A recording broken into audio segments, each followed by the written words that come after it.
ओम दुम दुर्गाय नमः। स्वागत है आप सभी का हमारे चैनल पर। आज है दिनांक 25 जनवरी 2026 और आज माघ मास की गुप्त नवरात्रि का 7वां दिन है।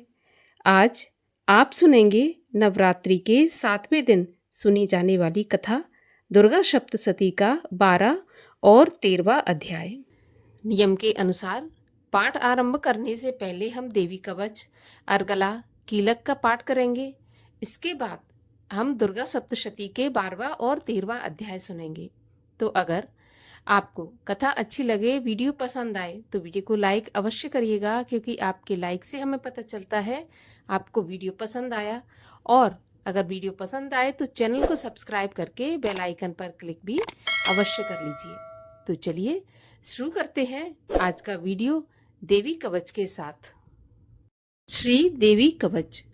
मार्कंडेय ऋषि बोले, हे पितामह, आप हमें कोई ऐसा परम गुप्त साधन बताइए जिसके द्वारा मनुष्यों की सभी प्रकार से रक्षा हो सके और जो अभी तक आपने किसी को नहीं बताया हो। तब ब्रह्मा जी बोले, हे ब्राह्मण, इस प्रकार का साधन तो परम पवित्र एवं परम गुप्त देवी जी का कवच ही है।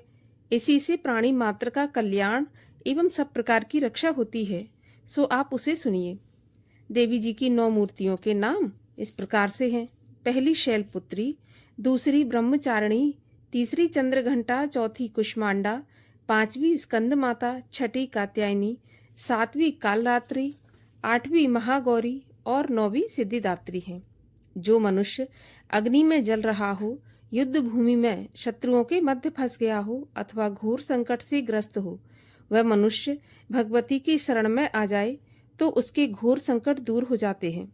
जो भक्ति भाव से देवी जी का स्मरण करते हैं उनकी सभी प्रकार से उन्नति होती है। हे भगवती, जो भी आपका स्मरण करते हैं निसंशय उनकी आप रक्षा करती हो। प्रेत की सवारी करने वाली चामुंडा देवी हैं। वाराही महेश पर, ऐन्द्री हाथी पर, वैष्णवी गरुण पर, माहेश्वरी बैल पर, कौमारी मोर पर और लक्ष्मी कमल के आसन पर विराजमान है। सफेद रूप धारण करने वाली वृषभ के वाहन वाली ईश्वरी देवी हैं। हंस पर बैठी हुई सभी आभूषणों से भूषित ब्राह्मी देवी हैं। इस प्रकार अनेक रत्नों से विभूषित सभी योग शक्तियों से संयुक्त ये सब माताएं हैं। ये सभी देवियां क्रोध युक्त मुद्रा में रथों पर सवार होकर दर्शन देती हैं। ये शंख, चक्र, गदा, शक्ति, हल, मूसल, खेटक, तोमर, परशु, पाश, कुंद, त्रिशूल, उत्तम आयुध, शारंग, धनुष इत्यादि अस्त्र शस्त्र दैत्यों के शरीर नाश के लिए, भक्तों को अभय देने के लिए और देवताओं के हित के लिए धारण करती हैं। हे देवी, आपके दर्शन कठिन हैं। शत्रुओं के भय को बढ़ाने वाली देवी जी, मेरी रक्षा कीजिए।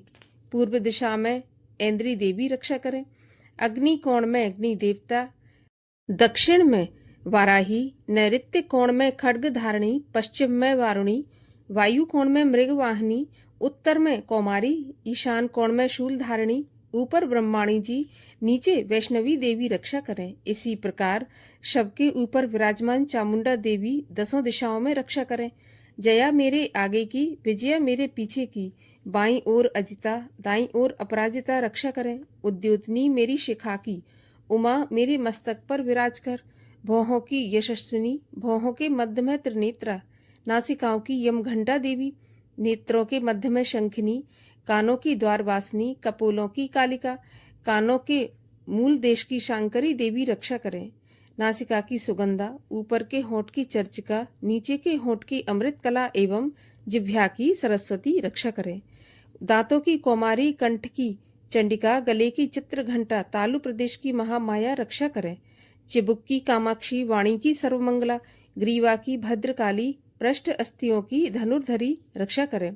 कंठ के बाहरी भाग की नीलग्रीवा, कंठ नालिका की नलकुबरी, दोनों कंधों की खड्गनी एवं मेरे भुजाओं की वज्रधारणी रक्षा करें। दोनों हाथों की दंडिनी, उंगलियों की अंबिका, नाखूनों की शूलेश्वरी, कुक्ष प्रदेश की कुलेश्वरी रक्षा करें। हृदय की ललिता देवी, उदर की शूलधारणी रक्षा करें। स्तनों की मद देवी, मन की शोक विनाशनी, नाभि की कामनी, गुप्त इंद्रिय की गुहेश्वरी, लिंग की पूत कामना, गुदा की महिषवानी रक्षा करें। कटि प्रदेश की भगवती, घुटनों की विंध्यवासिनी, जंघाओं की महाबली देवी रक्षा करें। गुल्फों की नारसिंगी, पैर के तलुओं की तेसी देवी, उंगलियों की श्रीधरी देवी और तलुओं की पर्वतवासिनी रक्षा करें। नाखूनों की दंष्टा कराली, केशों की ऊर्ध्वकेशनी, रोम छिद्रों की कौमारी और त्वचा की बागीश्वरी रक्षा करें। रक्त, मज्जा, वसा, मांस, अस्थियों एवं मेदे की पार्वती, अंतड़ियों की कालरात्रि, पित्त की मुकुटेश्वरी रक्षा करें। पद्मकोश की पद्मावती, कफ की चूड़ामणि, नाखूनों के तेज की ज्वालामुखी, सभी संधियों की अभेद्या देवी रक्षा करें। हे ब्रह्माणी, आप मेरे वीर की रक्षा करें। छाया की छत्रेश्वरी, मन, बुद्धि, अहंकार की धर्मधारिणी रक्षा करें। प्राणों की कल्याण शोभना और शब्द, स्पर्श, रूप, रस, गंध, इन 5 इंद्रियों की योगिनी, सत्व, रज, तम की नारायणी सर्वदा रक्षा करें। आयु की वाराही, धर्म की वैष्णवी, यश एवं कीर्ति की लक्ष्मी तथा धन विद्या की चक्रणी रक्षा करें।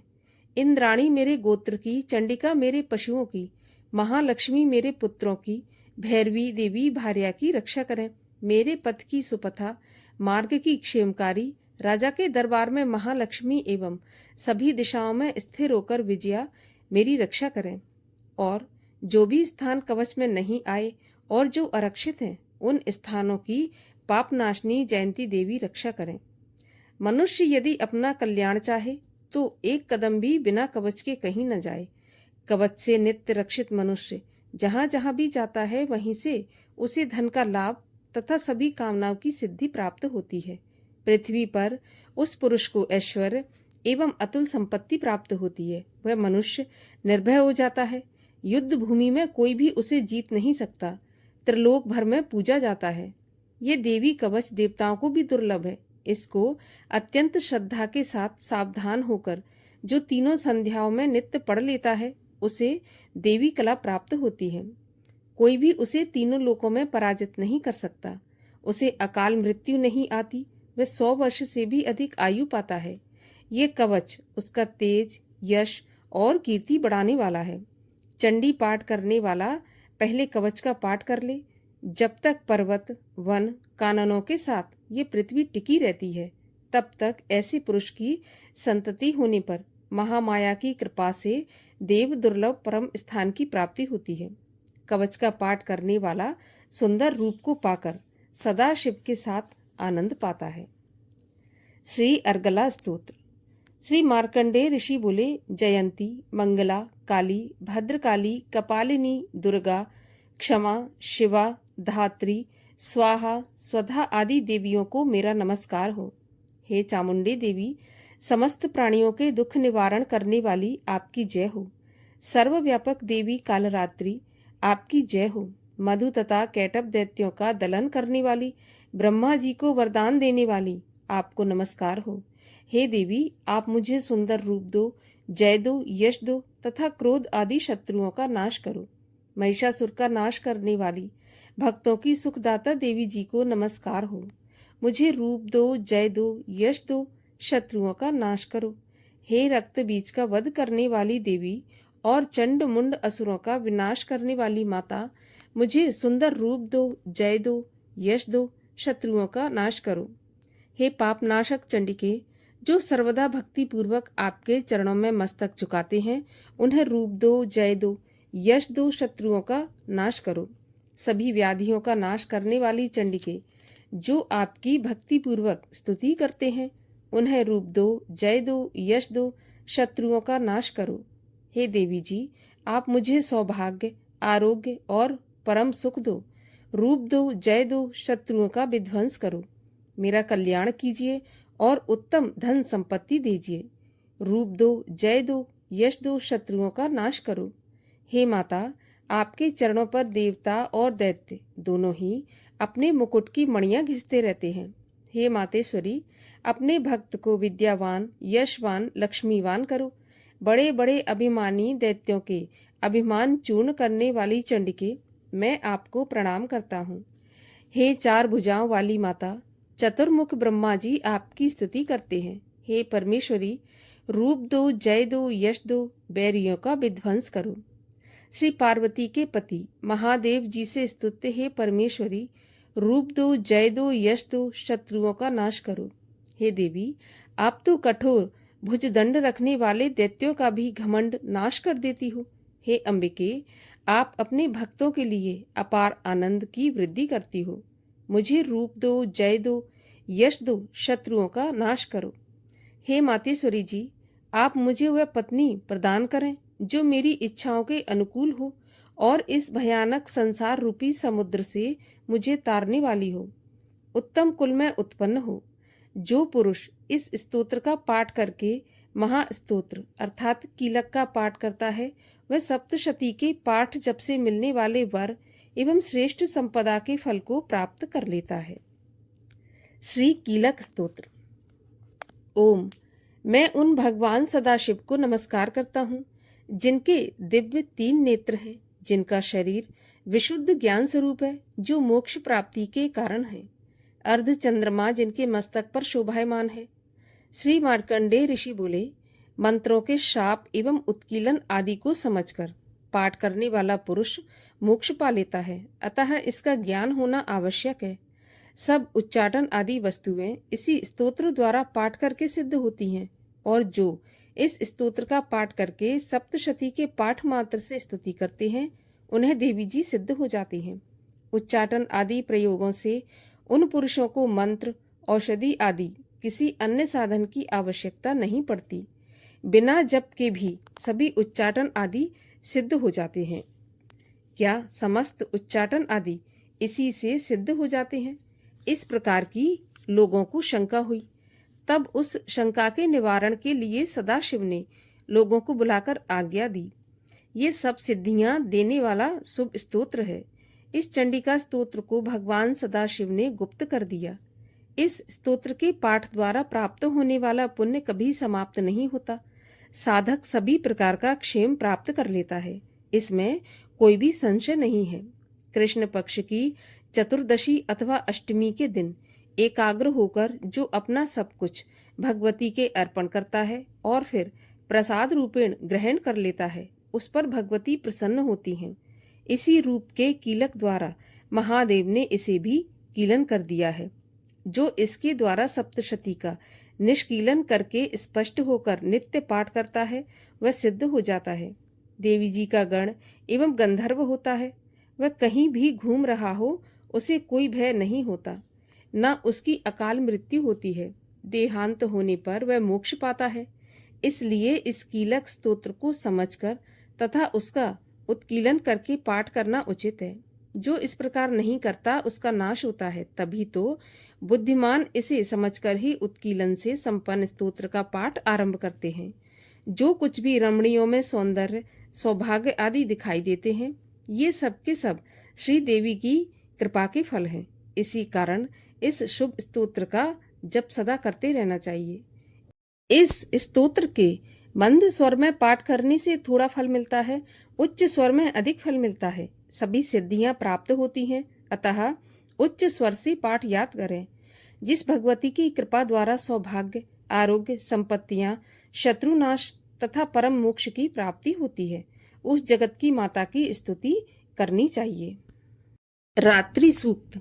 महातत्वादिक रूप व्यापक इंद्रियों से सब देशों में समस्त वस्तुओं को प्रकाशित करने वाली ये रात्रि रूपा देवी अपने उत्पन्न किए हुए जगत के जीवों के शुभ अशुभ कर्मों को विशेष रूप से देखती हैं और उनके अनुरूप फल की व्यवस्था करने के लिए समस्त विभूतियों को धारण करती हैं।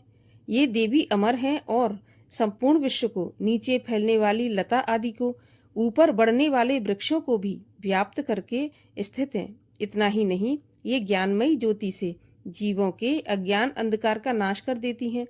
पराचित्त शक्ति रूप रात्रि देवी आकर अपनी बहन ब्रह्म विद्यामयी उषा देवी को प्रकट करती हैं, जिससे अविद्यामय अंधकार स्वतः नष्ट हो जाता है।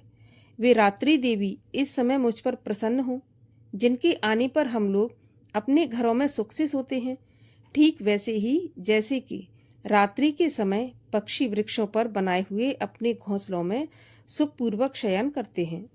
उस करुणामयी रात्रि देवी के अंक में संपूर्ण ग्रामवासी, मनुष्य, पैरों से चलने वाले गाय, घोड़े आदि पशु, पंखों से उड़ने वाले पक्षी एवं पतंग आदि, किसी प्रयोजन से यात्रा करने वाले पथिक और बाज आदि भी सुखपूर्वक सोते हैं। हे रात्रिमयी चित्त शक्ति, तुम कृपा करके वासनामयी वृक्की तथा पापमय वृक्क को हमसे अलग करो। काम आदि तस्कर समुदाय को भी दूर हटाओ। तदनंतर हमारे लिए सुखपूर्वक तरने योग्य हो जाओ। मोक्षदायिनी एवं कल्याणकारिणी बन जाओ। हे उषा, हे रात्रि की अधिष्ठात्री देवी, सब ओर फैला हुआ ये अज्ञानमय काला अंधकार मेरे निकट आ पहुंचा है। तुम इसे ऋण की भांति दूर करो। जैसे धन देकर अपने भक्तों के ऋण दूर करती हो, उसी प्रकार ज्ञान देकर इस अज्ञान को भी हटा दो। हे रात्रि देवी, तुम दूध देने वाली गऊ के समान हो। मैं तुम्हारे समीप आकर स्तुति आदि से तुम्हें अपने अनुकूल करता हूँ। परम व्योम स्वरूप परमात्मा की पुत्री, तुम्हारी कृपा से मैं काम आदि शत्रुओं को जीत चुका हूँ। तुम स्तोम की भांति मेरे इस हविष्य को भी ग्रहण करो। श्री दुर्गा सप्तशती 12वां अध्याय प्रारंभ। देवी बोली, जो पुरुष एकाग्र होकर इन स्तोत्रों से नित्य मेरी स्तुति करेगा, उसकी सभी बाधाएं मैं निसंशय नाश कर दूंगी। और जो मधु कैटभ का नाश, महिषासुर का घात एवं शुंभ निशुंभ इन दोनों के वध आदि का कीर्तन करेंगे, और जो एकाग्र होकर अष्टमी, चतुर्दशी, नवमी तिथियों में भक्ति पूर्वक मेरे इन उत्तम चरित्रों का महात्म्य सुनेंगे, उन्हें किसी प्रकार का अनिष्ट स्पर्श नहीं कर सकेगा। ना पापों से उत्पन्न आपत्तियां उन्हें दुखित कर सकेंगी, ना दरिद्रता प्राप्त होगी, ना प्रिय का वियोग होगा, शत्रु का भय नहीं होगा, लुटेरे तथा राजा से भी कोई भय नहीं आएगा, और ना शस्त्रों से, ना अग्नि से, ना जल राशि से भय कभी भी होगा। इसलिए मेरा महात्म एकाग्र चित्त होकर पढ़ना चाहिए एवं भक्ति से सदा सुनना चाहिए। मेरा चरित्र परम मंगलदायक है। महामारी से उत्पन्न सभी उपद्रवों को तथा तीनों पापों को मेरा महात्म शांत कर देता है। मेरे जिस मंदिर में मेरा ये महात्म पढ़ा जा रहा हो, उस स्थान का मैं कभी त्याग नहीं करती। वहाँ मेरा सदा सन्निधान रहता है। बलिदान, पूजा, अग्निहोत्र एवं महोत्सव में इस मेरे सारे चरित्र का पाठ करें और श्रवण करें। इस प्रकार विधि जानकर अथवा बिना जाने बलि, पूजा, हवन आदि जो कुछ भी करेगा उसे मैं प्रेम पूर्वक ग्रहण कर लूंगी। शरद काल में मेरी वार्षिक महापूजा की जाती है। उस अवसर पर जो मेरे इस महात्म को भक्ति के साथ सुनेगा, उसकी सभी बाधाएं निवृत्त हो जाएंगी और वह धन, धान्य, पुत्र आदि से संयुक्त हो जाएगा। मेरी उस पर कृपा होगी, इसमें संशय नहीं। मेरे इस महात्म को, मेरी उत्पत्ति की पवित्र कथाओं को एवं युद्ध में मेरे पराक्रम को जो मनुष्य सुनेगा, वह सर्वथा निर्भय हो जाएगा। मेरे महात्म सुनने वाले मनुष्यों के शत्रु नष्ट हो जाते हैं, कल्याण प्राप्त होता है और कुल आनंदित रहता है। सभी शांति कर्मों में स्वप्न देखने पर, ग्रहों की दारुण पीड़ा होने पर मेरा महात्म श्रवण करें, उसके सभी उपद्रव शांत हो जाते हैं। ग्रहों की दारुण पीड़ाएं निवृत्त हो जाती हैं। मनुष्य का देखा हुआ बुरा स्वप्न सुख स्वप्न हो जाता है। बाल ग्रहों द्वारा पीड़ित बालकों के लिए यह महात्म शांतिदायक है। मनुष्यों में फूट हो जाने पर यह महात्म मित्रता कराने में परम उत्तम है। सभी दुराचारियों के बल का भली भांति नाश कर देता है। पढ़ने से ही राक्षस, भूत, पिशाच आदि का नाश होता है और मेरा यह सारा महात्म मेरी सन्निधि प्राप्त करा देता है। पुष्प, अर्घ, दीप, धूप, गंध तथा उत्तम दीपों द्वारा मेरे पूजन से, ब्राह्मणों को भोजन कराने से, होम से, प्रतिदिन के अभिषेक से और भी अनेक प्रकार के भोगों पदार्थों के दान से वर्ष भर जो मेरे अर्पण करके आराधना करते हैं, इससे जो मुझे प्रसन्नता होती है, वही प्रसन्नता मेरे इस महात्म के एक बार सुनने से हो जाती है। इसे सुनते ही सभी पाप नष्ट हो जाते हैं, फिर आरोग्य प्राप्त हो जाता है। मेरी उत्पत्तियों का कीर्तन तो सभी भूतों से रक्षा करता है। युद्ध में वर्णित मेरा जो चरित्र दुष्ट दैत्यों के नाश करने वाला है, उसके श्रवण करने पर मनुष्य को बैरियों से किसी प्रकार का भय नहीं रहता। हे देवतागण, तुम लोगों ने जो मेरी स्तुतियां की हैं एवं ब्रह्म ऋषियों ने जो की हैं और ब्रह्मा जी ने जो की हैं, वे सभी मंगलमयी बुद्धि देती हैं।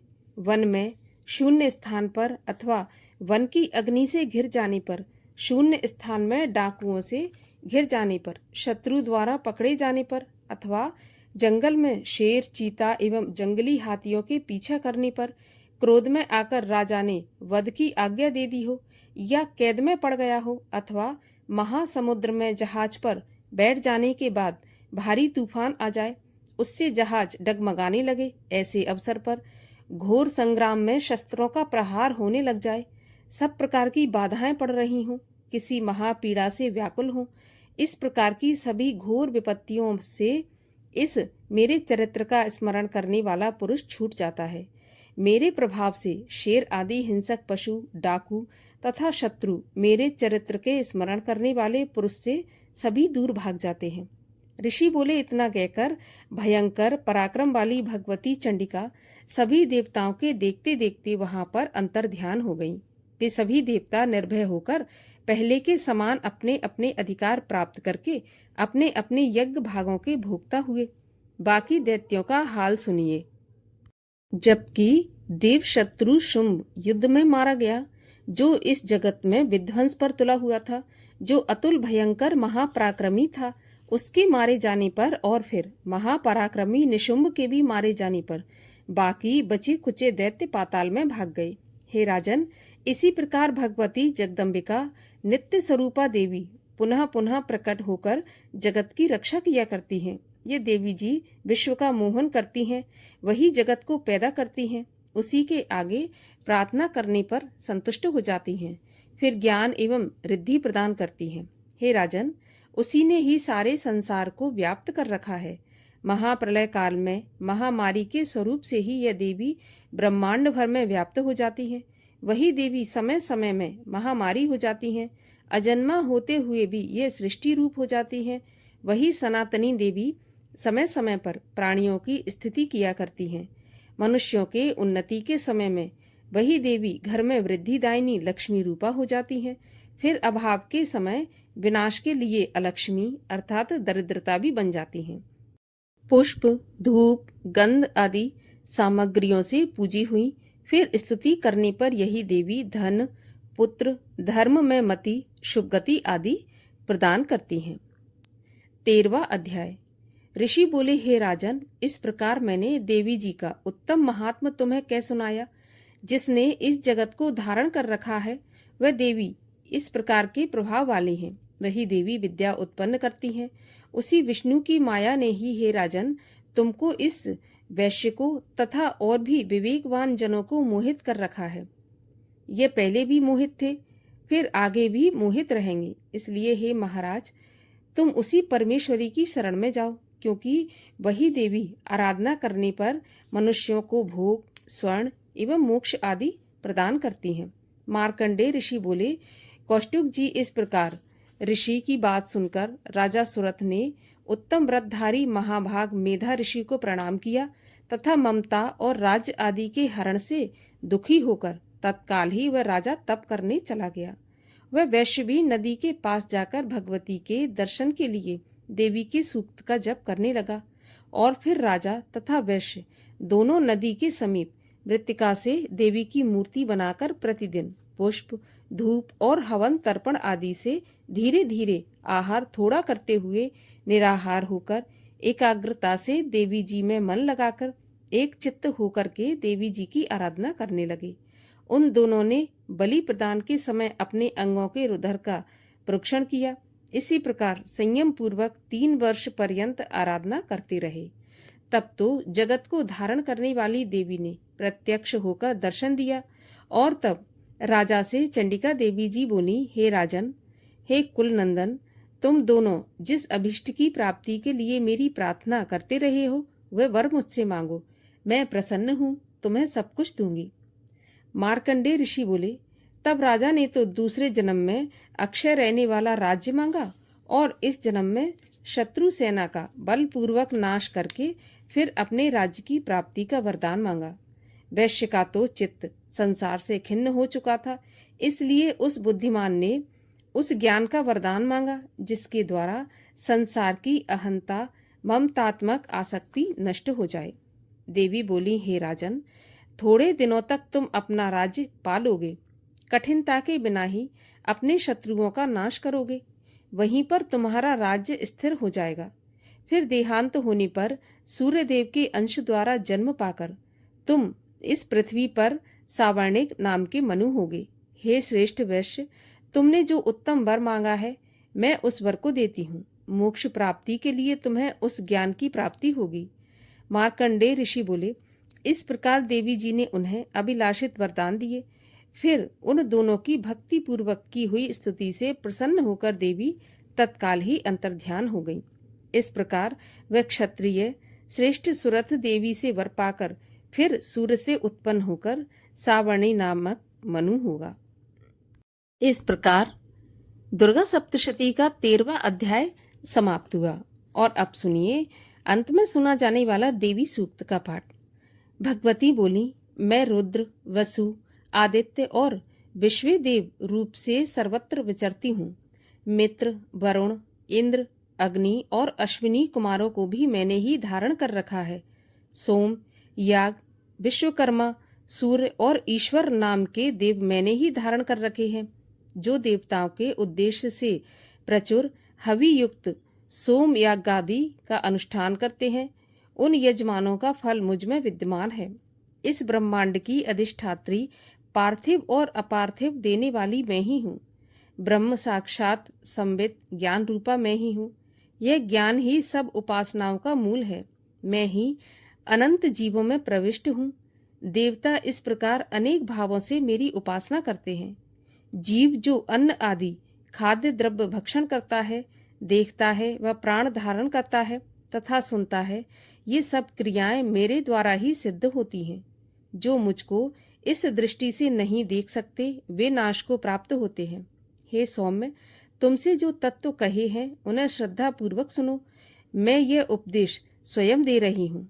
देवता और मनुष्यों द्वारा ही यही सेवित है। मैं जिसे चाहती हूँ उसे उच्च पद प्रदान करती हूँ, ब्रह्म बनाती हूँ तथा ऋषि और सर्व ज्ञान संपन्न सुमेधा बनाती हूँ। रुद्र के लिए धनुष खींचती हूँ। इस प्रकार मैं सर्वत्र व्याप्त हूँ। मेरी आत्मा ने जगत पिता को उत्पन्न किया है। इसके ऊपरी भाग में आनंदमय कोश के अंदर विज्ञानमय कोश में तेरा कारण अवस्थित है। मैं समस्त भुवनों में प्रविष्ट होकर रहती हूँ। स्वर्गलोक में मेरे शरीर से स्पष्ट है। मैं जल वायु की भांति प्रतीत हूँ। तभी ही यह सारी सृष्टि आरंभ होती है। इस स्वर्ग तथा मृत्युलोक के परे मैं विद्यमान हूँ। यही तो मेरी महिमा है। अपराध क्षमा याचना। हे परमेश्वरी, मेरे द्वारा रात दिन सहस्त्रों अपराध होते हैं। ये मेरा दास है ऐसा समझकर मेरे उन अपराधों को तुम कृपा पूर्वक क्षमा करो। हे परमेश्वरी, मैं आवाहन नहीं जानता, विसर्जन करना नहीं जानता तथा पूजा करने का ढंग भी नहीं जानता। मुझे क्षमा करो। हे देवी, हे सुरेश्वरी, मैंने जो मंत्रहीन, क्रियाहीन और भक्तिहीन पूजन किया है, वह सब आपकी कृपा से पूर्ण हो। हे जगदम्बिके, मैं अपराधी हूँ, किंतु तुम्हारी शरण में आया हूँ। इस समय दया का पात्र हूँ, जैसा चाहो करो। देवी, हे परमेश्वरी, अज्ञान से, भूल से अथवा बुद्धि भ्रांत होने के कारण मैंने जो न्यूनता या अधिकता कर दी हो, वह सब क्षमा करो और प्रसन्न हो। सच्चिदानंद स्वरूपा परमेश्वरी, हे जगत माता कामेश्वरी, तुम प्रेम पूर्वक ये मेरी पूजा स्वीकार करो और मुझ पर प्रसन्न रहो। बोलिए, जगत जननी जगदम्बिका की जय हो। दुर्गा जी की आरती। जय अम्बे गौरी मैया, जय श्यामा गौरी, तुमको निश दिन ध्यावत हरि ब्रह्मा शिवरी। ओम जय अम्बे गौरी, मांग सिंदूर विराजत, टीको मृग मद को, उज्ज्वल से दोई नैना, चंद्र बदननी को। ओम जय अम्बे गौरी, कनक समान कलेवर, रक्तांबर राजे, रक्त पुष्प की माला, कंठन पर साजे। ओम जय अम्बे गौरी। के हरि वाहन राजत खड्ग खपर धारी। सुर नर मुनि जन सेवत तिनके दुख हारी। ओम जय अम्बे गौरी। कानन कुंडल शोभित नासाग्रे मोती। कोटिक चंद्र दिवाकर राजत समज्योति। ओम जय अम्बे गौरी। शुंभ निशुंभ बिदारे महिषासुर घाती। धूम्र विलोचन नैना निश दिन मदमाती। ओम जय अम्बे गौरी। चंड मुंड संघारे शोणित बीज हरे। मधु कैटभ दो मारे सुर भयहीन करे। ओम जय अम्बे गौरी। ब्रह्माणी रुद्राणी तुम कमला रानी। आगम निगम बखानी तुम शिव पट रानी। ओम जय अम्बे गौरी। 64 योगिनी गावत नृत्य करत भैरो। बाजत ताल मृदंगा और बाजत डमरू। ओम जय अम्बे गौरी। तुम ही जग की माता तुम ही हो भरता। भक्तन की दुख हरता सुख संपत्ति करता। ओम जय अम्बे गौरी। भुजा चार अति शोभित वर मुद्राधारी। मन वांछित फल पावत सेवत नर नारी। ओम जय अम्बे गौरी। कंचन थाल विराजत अगर कपूर बाती। श्रीमाल के तुम राजत कोटि रतन ज्योति। ओम जय अम्बे गौरी। श्री अम्बे जी की आरती जो कोई जन गावे। कहत शिवानंद स्वामी सुख संपत्ति पावे। ओम जय अम्बे गौरी। बोलिए अम्बे मैया की जय।